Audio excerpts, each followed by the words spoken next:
अस्सलाम वालेकुम जी। ये कैनवुड की टर्बो वाश मशीन है, कैनवुड KWM 1012 ऐसे। ये इसका प्रॉब्लम है ड्रेन का इशू है, नॉर्मल में भी और ड्रेन में भी।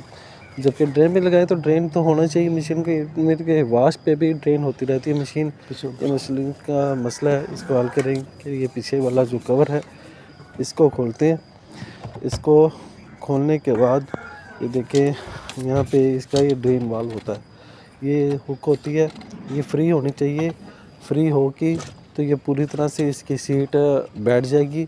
एक तरह का वाल्व होता है ये, तो अच्छी तरह से बैठ जाए तो पानी का रास्ता रुक जाता है। तो इसको खोलते हैं, खोल के चेक करते हैं। तो ये खोलने से पहले ये आपने श्योर करना है कि ऊपर वाला जो इसका हुक है वो ढीला हो। तो अभी इसके अंदर पानी था, तो पानी लीक होने लग गया।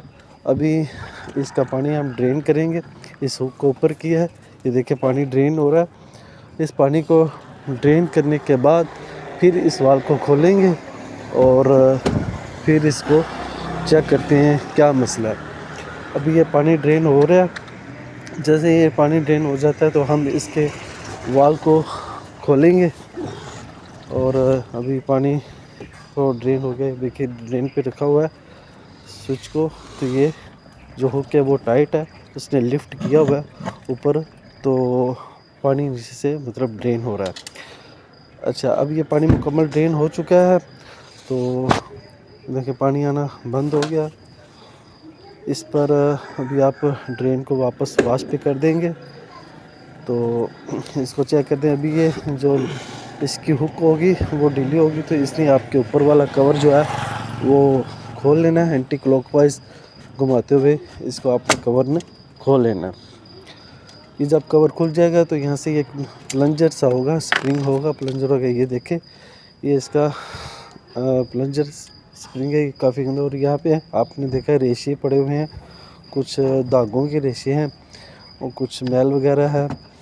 तो ये चीज़ें क्या होता है कि इसके वजह से ये ट्रेन के रास्ते में आ जाती है, ये प्लंजर के रास्ते में आ जाती हैं।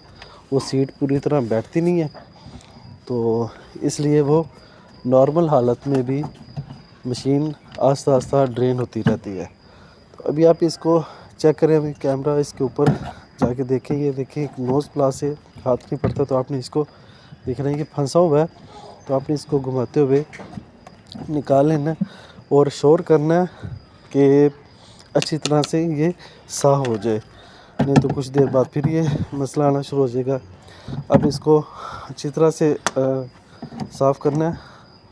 ये देखिए, ये जो ये इशू था ये बस ड्रेन के रास्ते में, वाल के रास्ते में आया हुआ था। ये अच्छी तरह से अब साफ, ये देखें बिल्कुल वाल साफ़ हो गया।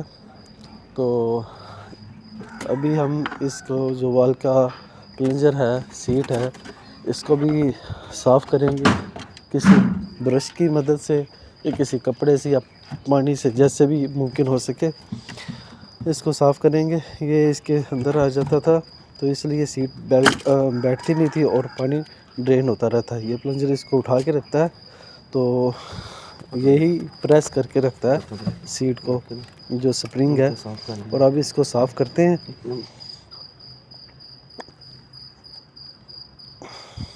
ये देखें, किसी ब्रश से आपने पानी से अच्छी तरह इसको साफ़ करना। अच्छी तरह इसकी सफाई करने के बाद आप इसको एज इट वापस लगा देंगे तो इशू नहीं रहेगा। इसको अच्छी तरह से आपने वॉश कर लेना है। ये जब वॉश हो जाएगा तो आपने लगाना है। आपको किसी भी मशीन का इशू हो आपके घर में या किसी और किस्म की मशीन है, तो आप रब्ता कर सकते हैं, कमेंट कर सकते हैं, मुझे ईमेल कर सकते हैं।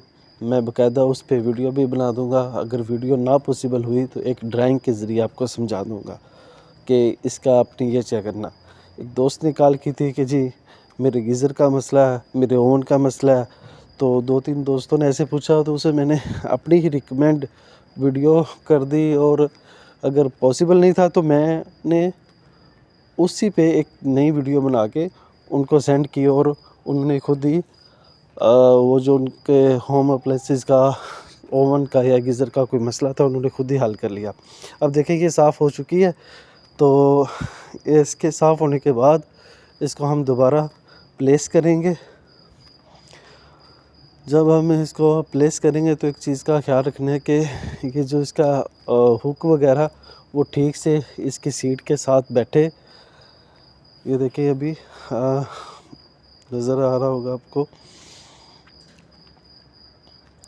ये हुक के साथ अपनी अच्छी तरह से इसको बिठा लेना है। और जैसे ही अच्छी तरह से टाइट कर, इतना ज़्यादा टाइट नहीं करना है कि ये कोई चीज़ टूट जाए या लीक हो जाए। तो आपने इसको टाइट करना है और उसके बाद आपने इसमें पानी डालेंगे और इसको लीकेज चेक करेंगे। ये तो देखिए इसको ड्रेन करा तो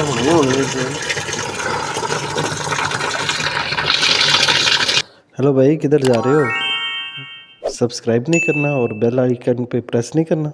करो ना।